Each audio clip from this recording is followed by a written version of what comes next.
Yuk. Oke Pak, ini sedikit bertanya ya masalah penyimpanan. Tadi kan penyimpanan dihitung dimulai ketika masuk TPS, tapi di pengolahan kami ini di WWTP ini ada slot tank. Nah, di mana di slot tank ini masih penyimpanan sementara, Pak.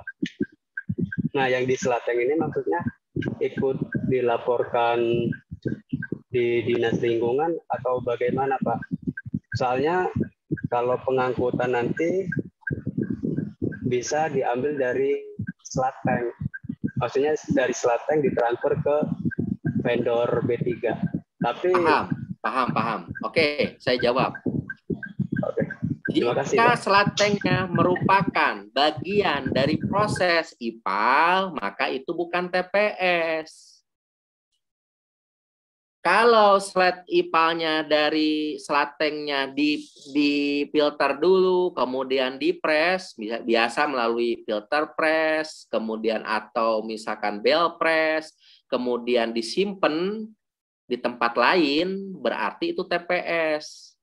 Kasus yang Mas kemukakan itu saya pikir itu slot tanknya merupakan bagian dari IPAL dan ini lebih mudah. Saya sarankan begitu Pak, bagian dari IPAL. Dari IPAL, berarti itu bukan TPS. Dan ketika mengirim itu boleh dari situ. Tapi ingat itu harus juga tercatat ketika mau kirim. Oke, Kang? Yang harus dipedomani di situ adalah pencatatan. Jadi nanti mesbalannya harus sesuai nih ya.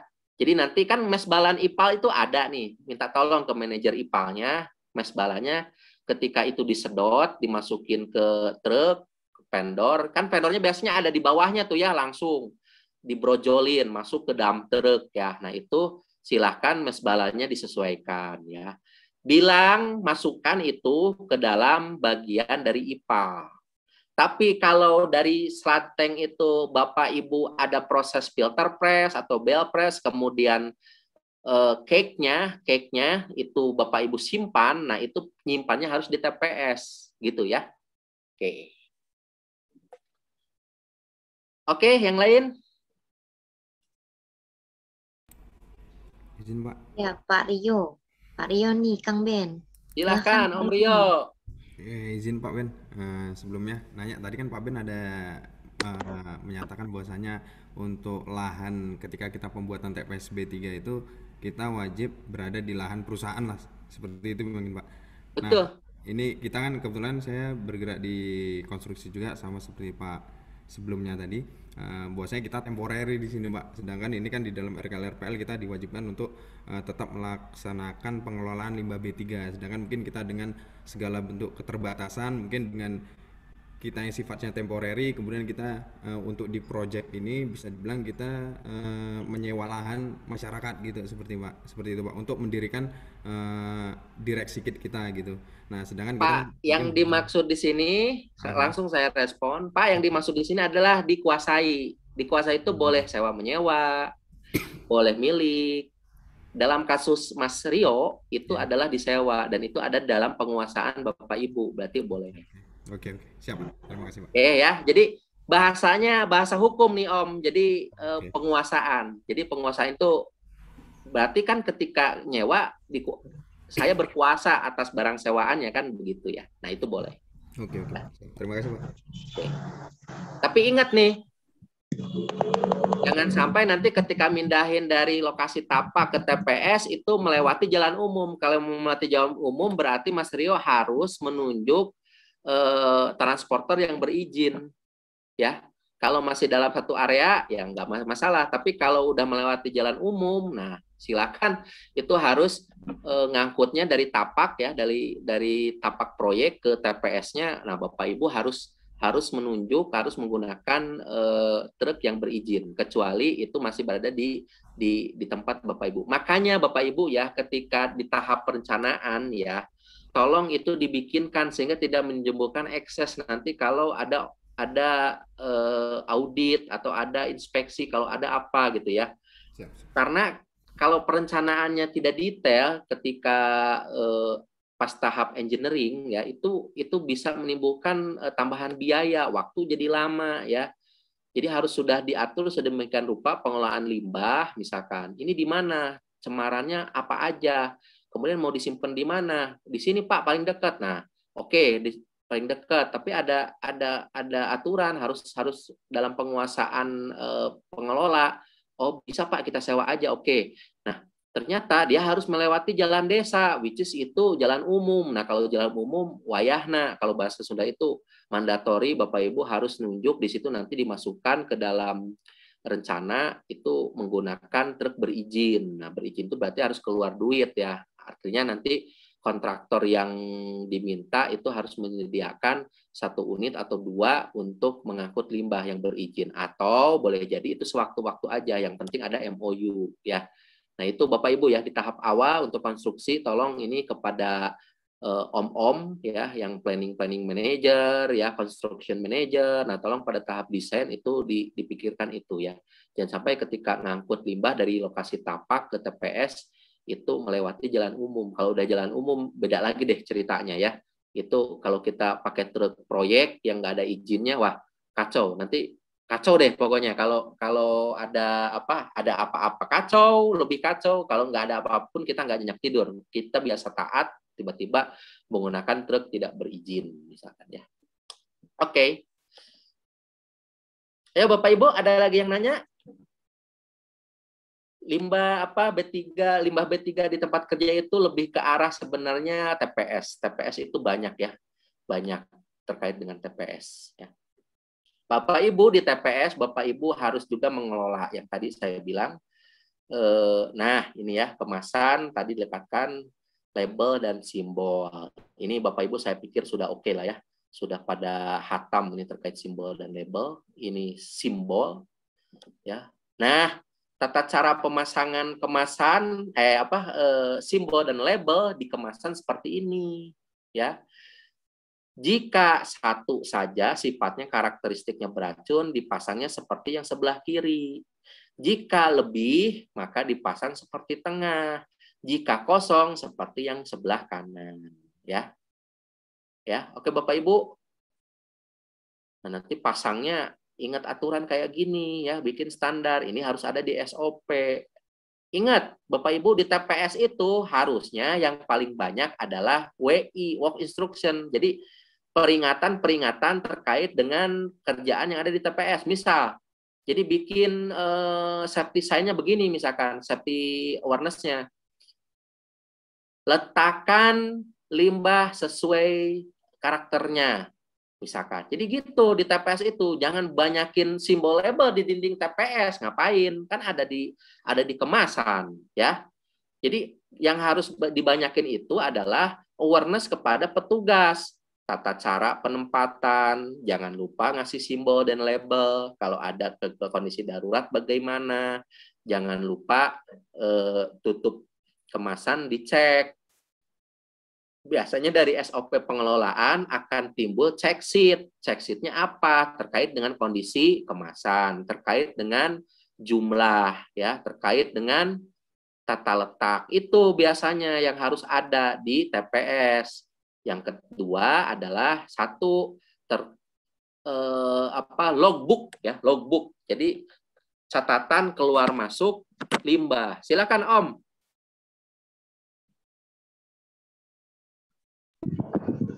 Oke Pak, kayaknya saya salah nih dalam penempatan label ini. Nanti bisa lagi benerin. Tapi yang saya mau tanyakan yang tanda panah ke atas itu kan apa namanya? Tanda panah arah Pak, tanda panah arah. Jadi numpuknya di situ. Jadi itu menunjukin bagian atasnya ada di arah panahnya. Maksudnya itu dari tepat di bawah penutup drum ya? Iya, bagian atas. Jadi kalau kita lihat penampang samping, ini kan drumnya penampang samping. Nah, harus ada nunjukin simbol bahwa arah di atasnya itu bagian atasnya di mana. Kalau di labelin gini kan enak. Oh, berarti yang atas ini adalah tutupnya, sehingga kita numpuknya atau menempatkannya di TPS atau ketika di truk itu enak, nggak dibalik. Oke.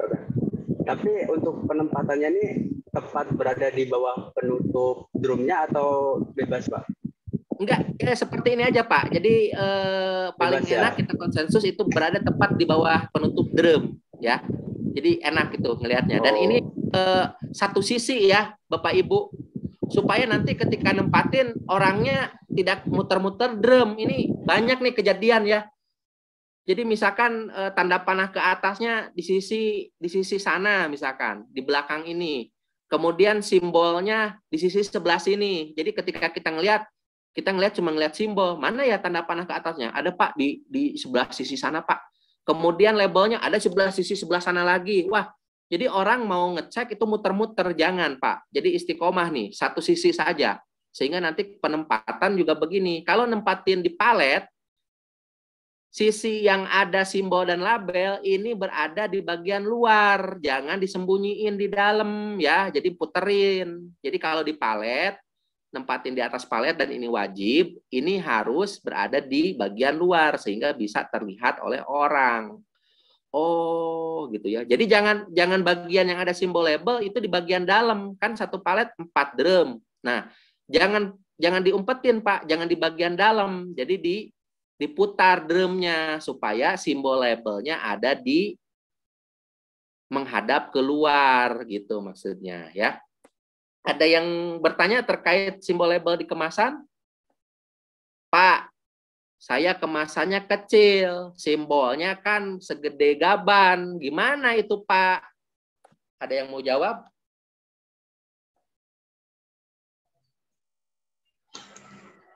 Kalau saya sih, saya printkan sendiri Pak dari komputer untuk memperkecil simbol-simbol tersebut. Siap, boleh ya, boleh. Tapi paling gede segitu, ada aturannya. Jadi menyesuaikan. Lebih salah kalau tidak ada simbol label ya. Kan drum, misalkan ada kemasan jerigen ya, jerigen 1 liter gitu ya atau 5 liter. Kan kalau ditambahin dilekatkan simbol label segede gini kan gimana? Nggak bisa. Nah, Bapak Ibu boleh ya, boleh. Ada lagi yang lain, Bapak Ibu? Oke, saya Pak bertanya dikit ya. Kalau masalah pelabelan ini, apakah maksudnya apa? Ada aturannya untuk stikernya ini? Apakah harus stiker atau misalnya dari pengurusan limbah sebelumnya, ya ini penempelan stiker ini memakai kertas laminating, gitu Pak? Ya, aturan umum adalah simbol dan label adalah anti air dan minyak. 1. Yang kedua, labelnya bisa ditulisin. Ya. Sekarang Bapak Ibu, kalau menggunakan material kertas, Bapak Ibu ngeprint kertas A4, kemudian diprint. Nah, kita tahu drum-drum itu banyak kotoran ketika nempel, baru 1 jam udah kena minyak semua misalkan atau udah kotor ya. Nah, ini terkait dengan kemudahan dan durability dari simbol dan label. Biasanya berupa stiker ya. Nggak ada larangan Bapak Ibu ngeprint sendiri ya, cuma nanti ketika disimpan dan dikirim label dan stikernya masih tahan apa enggak. Gitu aja sih sebenarnya ya. Kalau masalah material sih boleh-boleh saja ya. Tapi saya menyarankan, ingat Pak gini ya, ini kan kewajiban penghasil untuk menyediakan kemasan dan menempelkan simbol dan label. Tapi dalam pelaksanaannya Bapak bisa minta tolong ke transporter untuk penyediaannya ya. Jadi Bapak Ibu bisa pesan ke transporter, karena kalau ke transporter mah itu transporter wajib menyediakan label dan simbol yang standar. Nah, dari situ Bapak pesen, nanti Bapak dikasih, Bapak tempelin di drum atau di kemasan limbah B3 Bapak ya.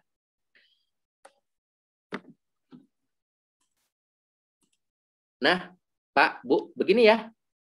tutup, karet, packing, LB3 cair. Ini nih maksud saya nih.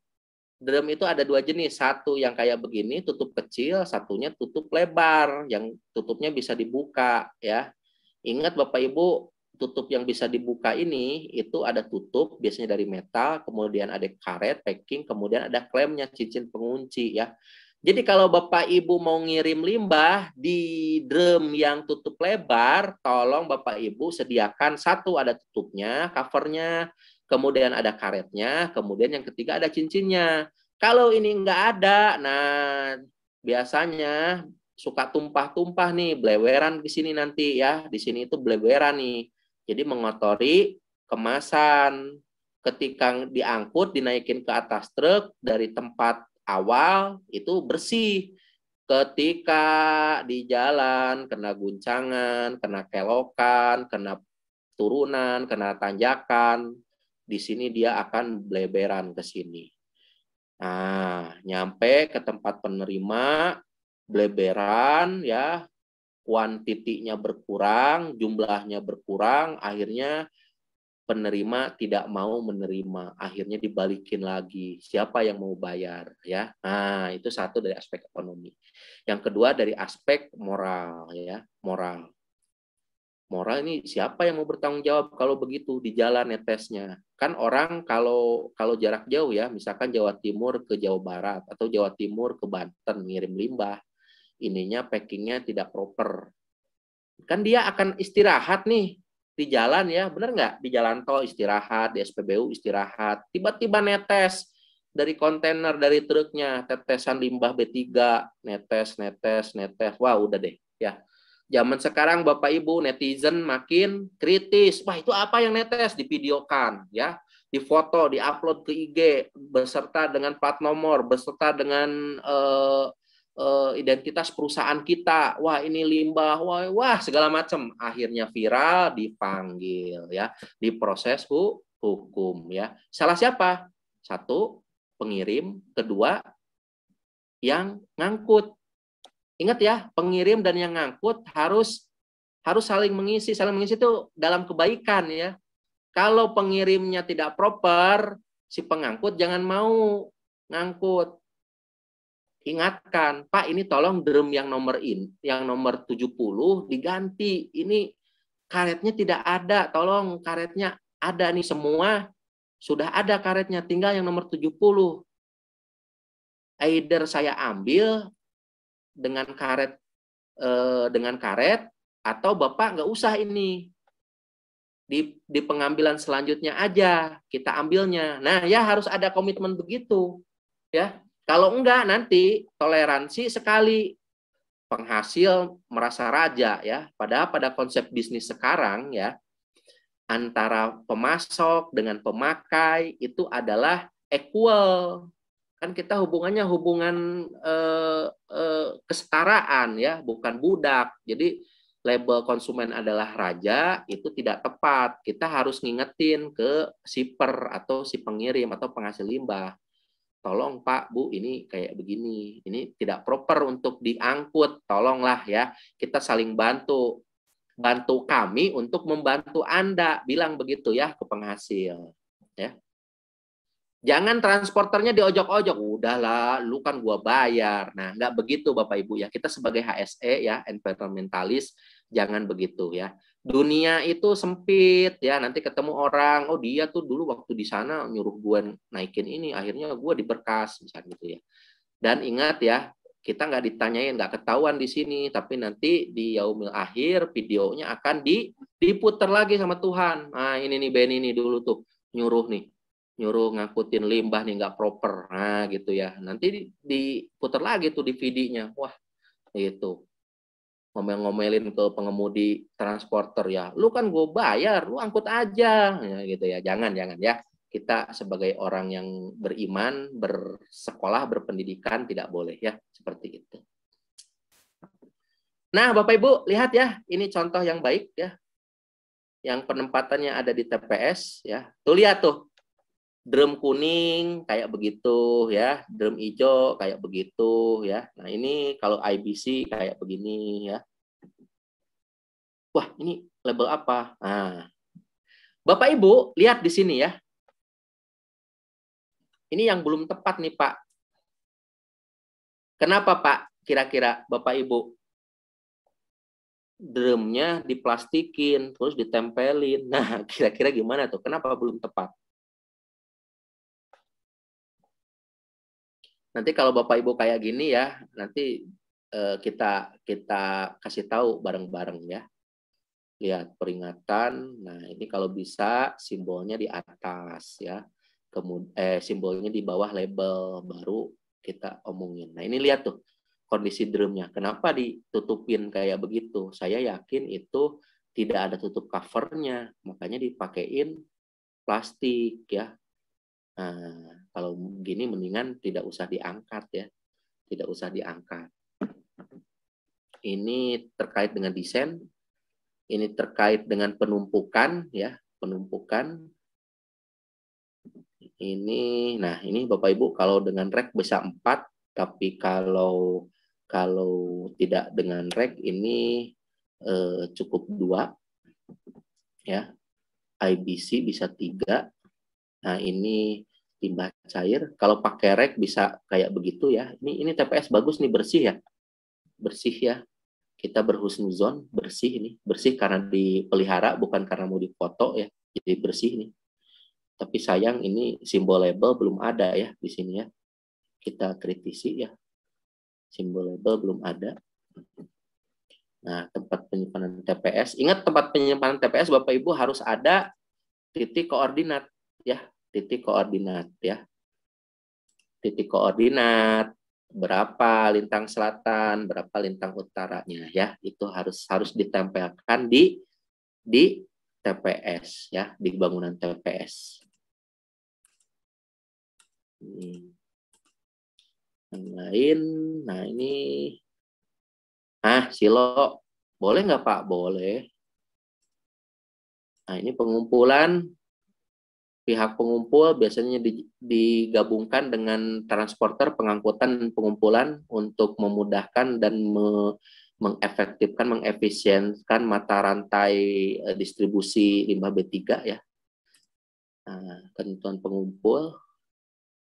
Nah, jadi seperti ini. Nah, ini pengumpulan. Ya.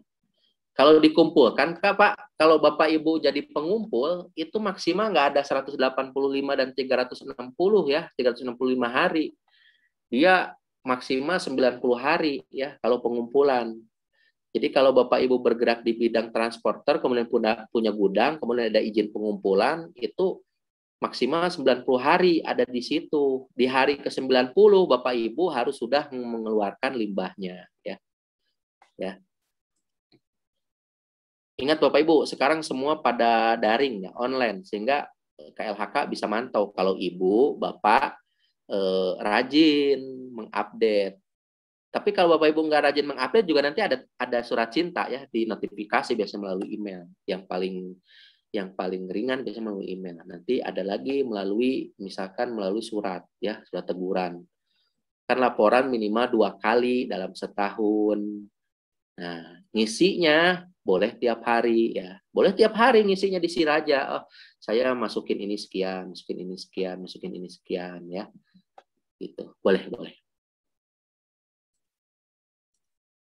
Nah, ini pengangkutan Bapak Ibu tertutup. Tadi saya udah bilang ya, kalau kategori limbah kategori 1 alat angkutnya harus tertutup ya, tidak boleh bak terbuka ya.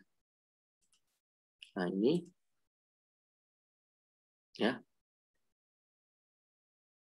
PT koperasi yayasan boleh nggak? Boleh. Bapak Ibu nanti mendingan bikin koperasi ya. Sejauh ini saya belum ketemu nih sama koperasi pengangkut limbah B3 ya. Semuanya pakai PT ya. Nah, ini ada yang dikecualikan Bapak Ibu ya.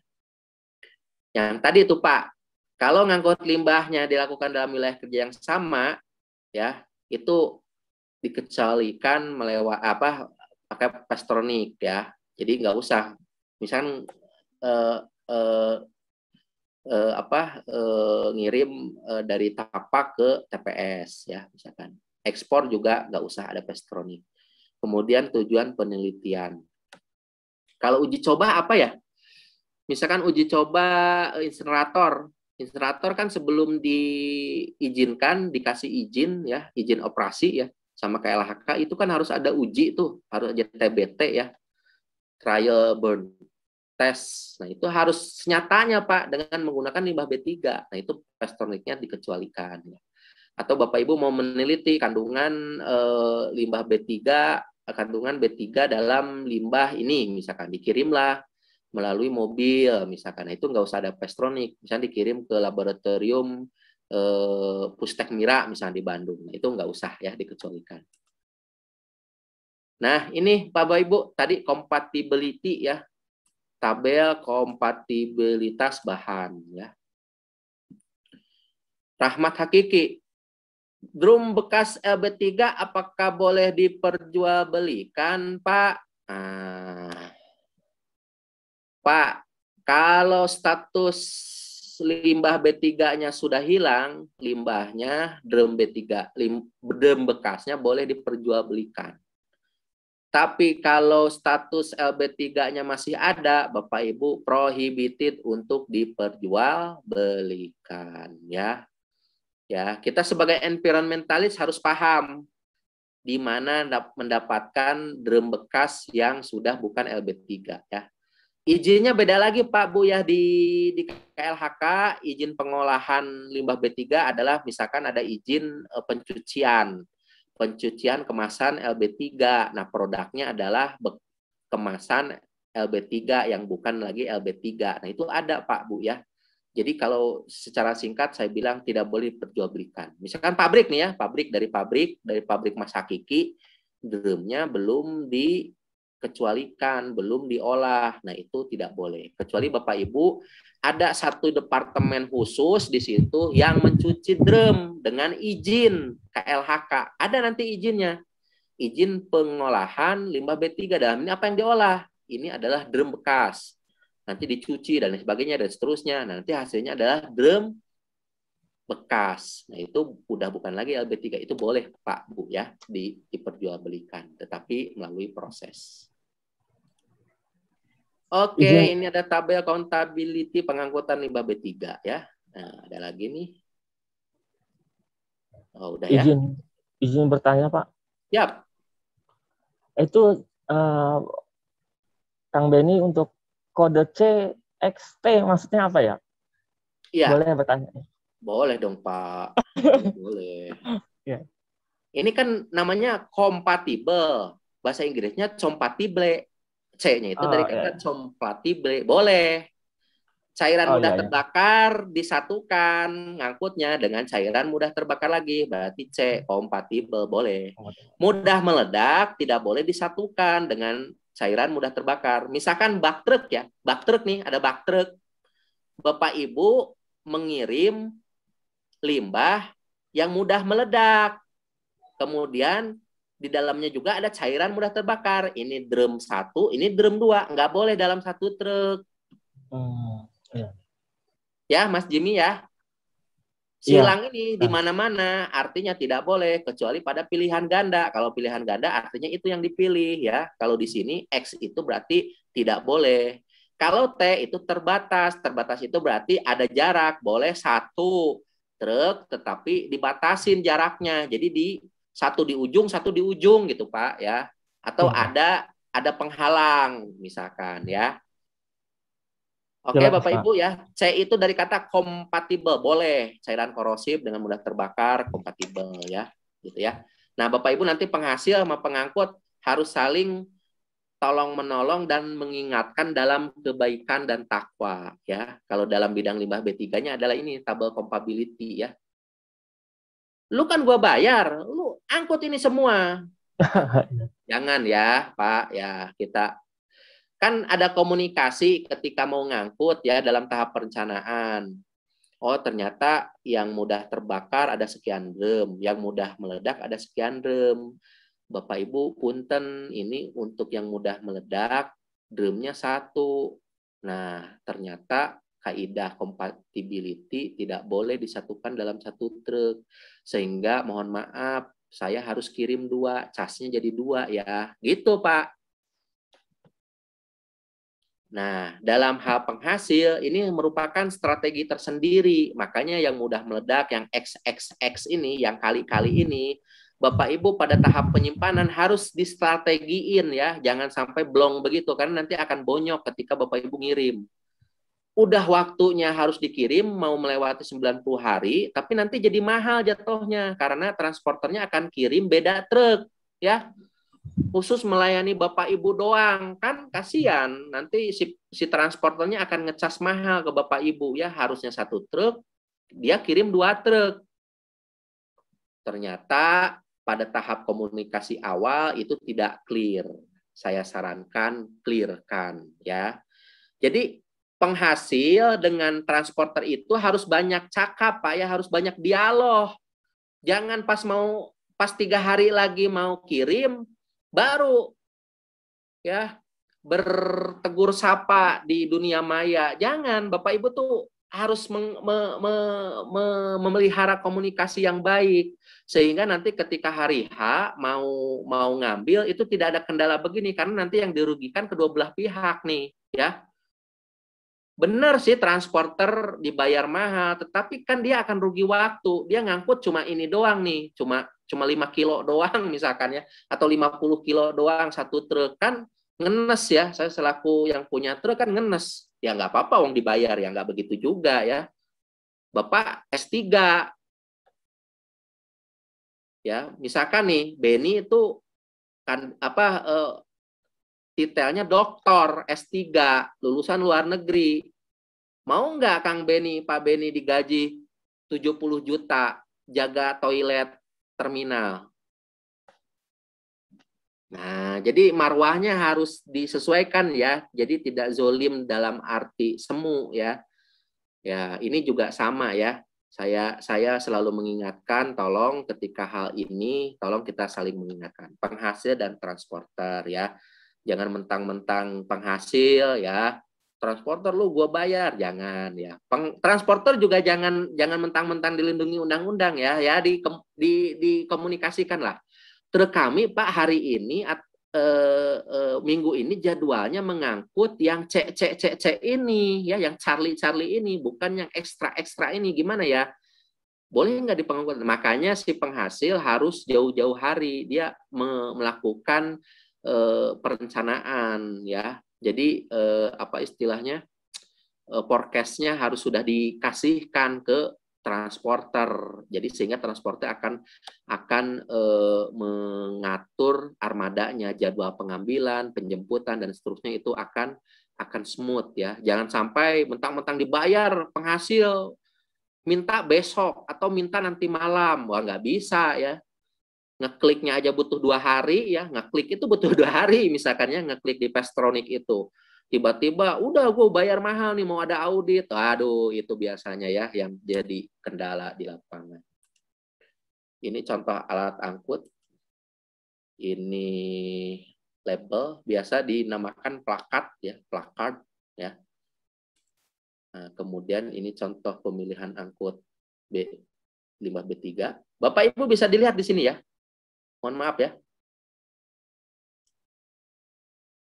Drum sulit dikeluarkan bila menggunakan kontainer, kurang sesuai. Tapi boleh nggak? Boleh. Drum lebih aman dan mudah dikeluarkan bila menggunakan wingbox, sesuai. Ya, sesuai. Tapi lihat Bapak Ibu, ini lihat. Ketika nyusunnya, ini ada kurang, ada lebihnya ya. Lihat di sini. Ini, yang di kiri ini, yang menggunakan forklift, dia udah di wrapping atasnya. Ini berarti dia stabil ketika truk berkelak-kelok di jalanan yang kiri kanan ya, yang berkelak-kelok juga. Nah, ini akan stabil. Tapi yang ini tidak. Lihat, ini talinya ya segini aja ya. Tolong Bapak Ibu ya, penghasil maupun pengangkut, cermati ini ya. Ini harus proper, baik kemasannya maupun kestabilannya. Jangan sampai nanti ketika belok sedikit, ini keguling. Apalagi paletnya tidak proper. Udah patah lah di sini, udah patah lah di sana ya. Tolong Bapak Ibu ya. Nah, kalau ini lihat ada labelnya enggak? Kita tidak tahu ya, labelnya tidak tahu. Ini kelihatan nih ada labelnya yang ini ya. Labelnya ini kelihatan. Kalau ini tidak tahu, makanya saya bilang label itu, label simbol menghadap keluar, jangan di dalam. Ini harus menghadap keluar. Ini di wrapping, kemudian dikasih apa namanya bending. Nah ini tuh bending ya, di bending dengan menggunakan tali bending. Boleh dari logam atau boleh dari HDPE ya. Nah ini di bending. Ini kekurangannya komen saya ini tidak simbol label tidak terlihat, kemudian wrapping dan bending tidak dilakukan ya. Lihat ini ya. Nah lihat tuh, contoh kecelakaan transporter ya. Lihat. Kalau sudah begini siapa yang tanggung jawab? Insya Allah Bapak Ibu akan dimintai keterangan di berkas ya. Di berkas Bapak Ibu yakin ya akan di berkas ini. Kenapa begini, kenapa begitu, gimana prosedur pengangkutan, gimana prosedur loading ya. Kayak begitu. Nah, nih. Oke Bapak Ibu, ada lagi yang lain yang mau ditanyakan? Pemanfaatan limbah ini bisa dimanfaatkan baik diri sendiri maupun dikirim ke pemanfaat ya. Kemudian pengolahan tadi, nah ini substitusi bahan bakar bisa ya. Nah ini lihat Bapak Ibu paba ya, paba bisa dijadikan apa? Bisa dijadikan konbok, batako ya. Nah tuh bisa dijadikan agregat ya, agregat buat semen, jalan dan sebagainya. Ini pengolahan ya.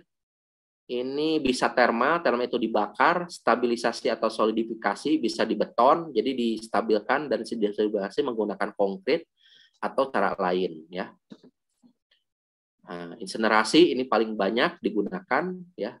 Cara lain stabilisasi dan solidifikasi itu bioremediasi ya, elektrokoagulasi yang tadi saya bilang ya, fase cair, pencucian. Nah, ini Pak, pencucian itu masuk dalam cara lain ya. Tadi pencucian kemasan LB3 dan atau limbah B3. Saya punya perusahaan di Batang ya, itu khusus untuk mencuci drum ya. Ini bukan promosi, ini mencontohkan saja ya bahwa pencucian kemasan B3 itu bisa produktif ya, menghasilkan potensi uang ya. Nah, ini insinerator efisien pembakaran di atas 99,95. Ini syarat nih, syarat teknis ya. Nah, ini insinerator ya, harus 2 chamber Bapak Ibu, kayak begini. Nah, kemudian di penimbunan limbah. Nah, maaf. Penimbunan limbah bisa fasilitas penimbusan akhir, landfill, bisa injection well ya. Jadi dimasukin lagi ke dalam bumi ya. Bisa lagi penempatan kembali backfill di area tambang. Nah, tadi Bapak Ibu ada yang bertanya ya terkait dengan air. Nah, kalau air nanti ada aturan khususnya lagi ya. Tidak di sini. Tapi yang penting harus dikelola. Boleh ditempatkan kembali backfill? Boleh ya. Bisa fasilitas dam tiling? Ada. Makanya saya sudah pernah ke Papua ya. Makanya sejauh mata memandang saya melihat limbah tiling ya. Nah, itu dijagain polisi. Entah kenapa ya. Ternyata katanya kalau nggak dijagain biasanya warga akan pada datang ya, mengorek-ngorek, menambang lagi istilahnya ya, bahwa limbahnya masih mengandung emas lah, masih mengandung logam berharga ya.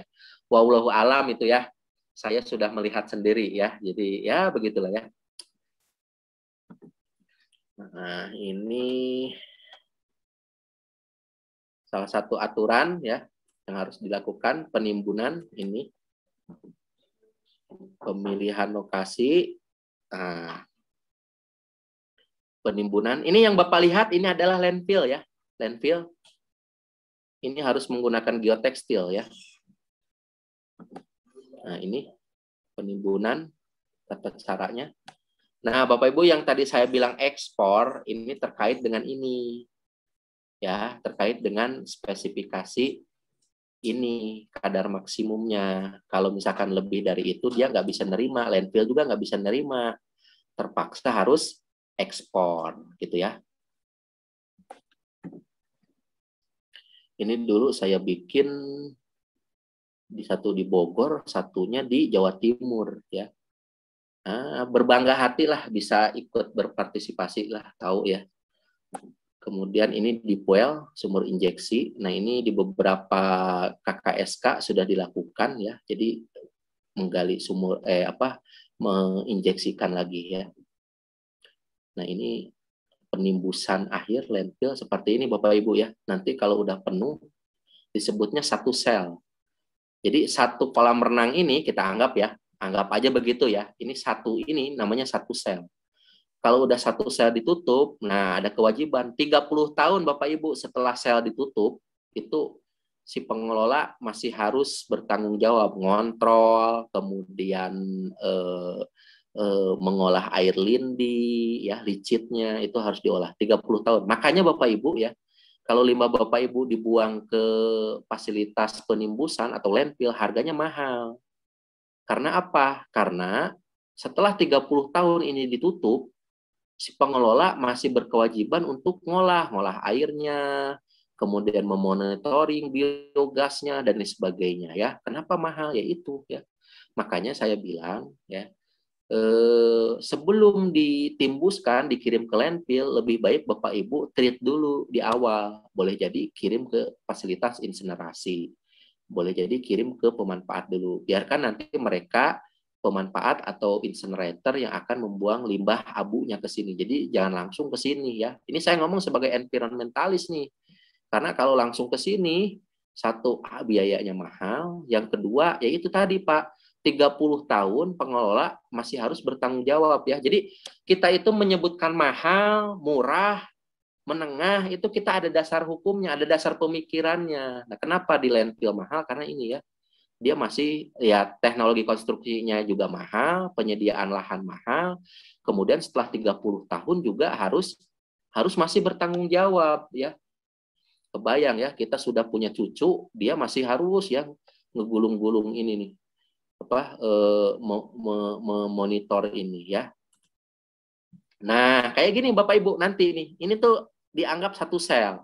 Kalau udah ditutup bisa ditanami kayak begini ya. Ini kebetulan foto saya hafal. Ini ada di salah satu pengolah limbah di Bogor, ini di Cilengsi ya. Nah ini udah penuh nih, udah ditutup. Nanti topsoilnya ini bisa ditanami nih. Nah ini 30 tahun. Setelah ini masih selama 30 tahun ini harus masih dikontrol. Makanya mahal ya.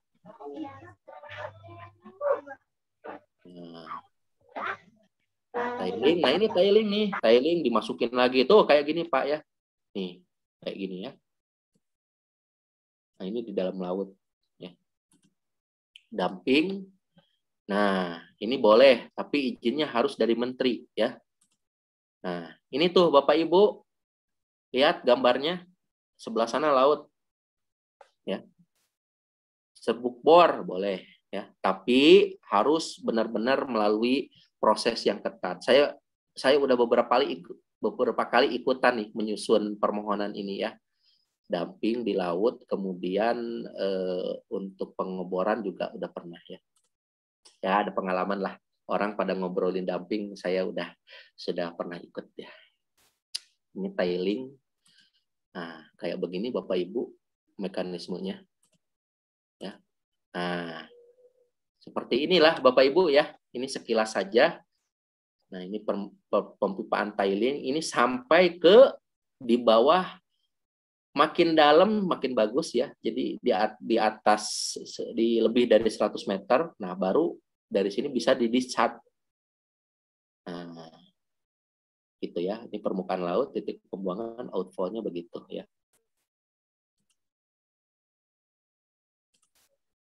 Oke, nah ini kalau di platform serbuk bor, Bapak Ibu tahu ya serbuk bor itu lumpur hasil pengeboran, karena ketika ngebor lumpur dengan minyaknya akan naik ke atas, atau minyaknya atau gasnya didorong dari atas dengan menggunakan lumpur ya. Jadi didorong lagi ke atas gitu ya. Jadi ada yang alami, ada juga yang didorong dari atas. Makanya ada lumpur pengeboran, itu berasal dari hasil ngebor bawah, materialnya. Ada juga yang karena dari dia bikin. Ingat Bapak Ibu, lumpurnya dibikin di atas untuk apa? Untuk fluida, mendorong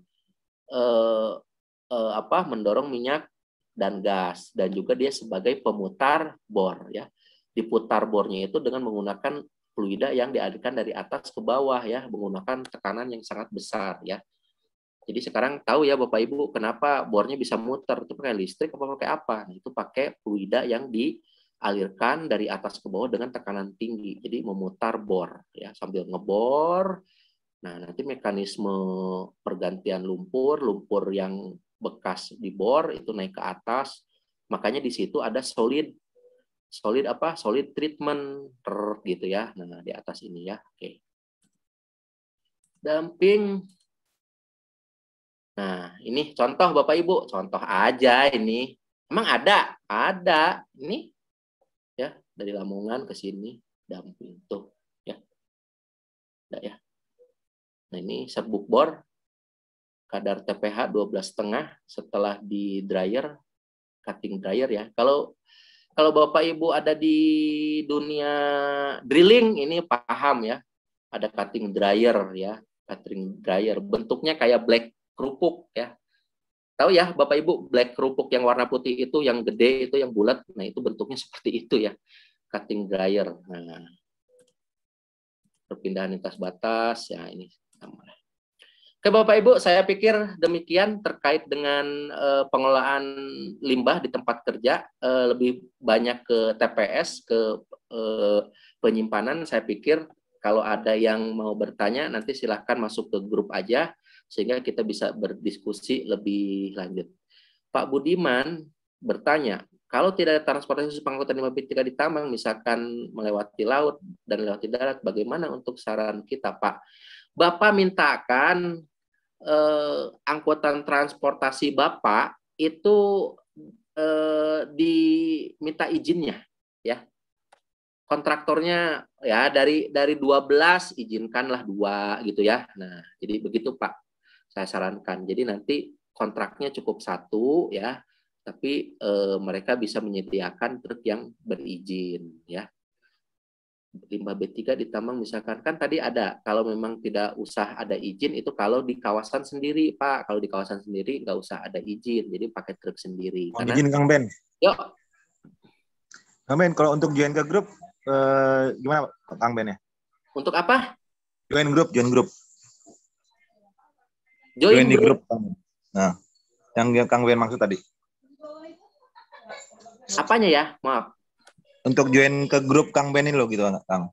Oh, WA grup. Iya, nanti panitia akan ngasih linknya untuk grup, masuk ke grup. Jadi nanti topik apa aja termasuk QHSE itu akan kita carikan solusi. Biasanya orang butuh dokumen ini misalkan, atau terkait regulasi belum paham. Nah, nanti kita coba diskusikan di situ lebih lanjut. Karena kan kita sebenarnya ini 2 jam, tapi biasanya untuk hari Minggu biasanya sudah sampai jam 12 kayak sekarang ya. Nah, itu nggak apa-apa. Nanti kita lanjutkan di WA grup. Nanti linknya tolong Mbak Admin, Mas Denny dikasih linknya ya, sehingga mereka bisa masuk di WA grup. Ya. Oke, thank you Kang Ben. Oke, saya pikir demikian ya Pak ya. Nanti link materi nanti saya kasih, tapi tadi saya sudah coba share 3 dokumen ya, Permen LH, kemudian PP, kemudian sama materi training ya. Ini khusus untuk materi yang dari KLHK ini gede ya, besar sekali, jadi tidak bisa dikirim via email, mohon maaf nih, gede ya, di atas 15 mega. Saya yakin di beberapa tempat pasti mental nih ya. Jadi nanti lewatnya lewat ini aja, Om Denny, lewat apa? Lewat WhatsApp ya, di WhatsApp aja nanti ya. Oke Bapak Ibu, sekian dari saya. Ada salah dan kurang, saya mohon maaf. Saya kembalikan ke moderator.